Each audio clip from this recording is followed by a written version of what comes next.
जीवन एक परीक्षा है।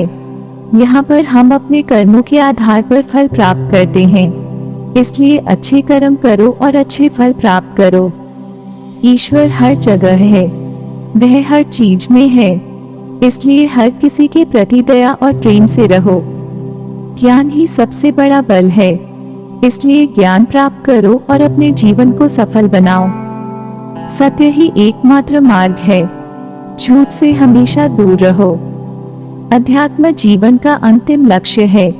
इसलिए अध्यात्म का अध्ययन करो और अपने जीवन को पूर्ण करो। भगवान कृष्ण एक आदर्श व्यक्ति थे। उन्होंने हमें जीवन जीने का सही तरीका बताया है। हमें उनके जीवन से सीखना चाहिए और अपने जीवन को सफल बनाना चाहिए। मन ही किसी का मित्र और शत्रु होता है। इसलिए मन को वश में करो और बुरे विचारों से दूर रहो। जो व्यक्ति अपने कर्तव्य का पालन करता है वह कभी भी दुखी नहीं होता। इसलिए अपने कर्तव्य को सर्वोच्च महत्व दो। जब तक मनुष्य अपनी इच्छाओं को नहीं त्यागता तब तक वह मुक्त नहीं हो सकता। इसलिए इच्छाओं को त्यागना ही मोक्ष का मार्ग है।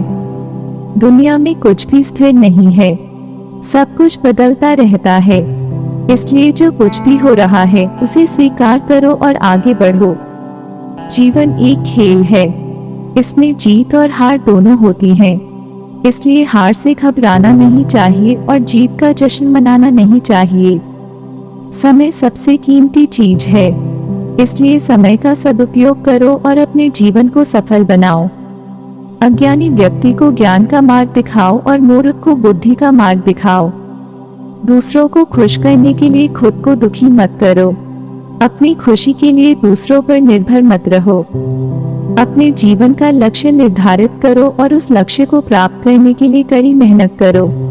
हमें अपने जीवन में हर चीज के लिए धन्यवाद देना चाहिए। धन्यवाद देने से हमारे जीवन में सकारात्मकता आती है। सकारात्मक सोच से हम अपने जीवन में हर चीज को प्राप्त कर सकते हैं। इसलिए हमेशा सकारात्मक सोच रखो। असफलता से सीखो और आगे बढ़ो। असफलता को कभी भी अपनी हार नहीं मानना चाहिए। जीवन में जो भी हो रहा है वह हमारे लिए ही हो रहा है। इसलिए हर चीज को स्वीकार करो और अपने जीवन को खुशहाल बनाओ। भगवान कृष्ण हमारे सभी दुखों को दूर कर सकते हैं। इसलिए हमेशा उनकी शरण में रहो। भगवान कृष्ण हमारे मार्गदर्शक हैं। वे हमें सही रास्ते पर चलने में मदद करते हैं। इसलिए हमेशा उनकी आज्ञा का पालन करो। भगवान कृष्ण हमारे रक्षक हैं। वे हमें हर तरह के संकट से बचाते हैं।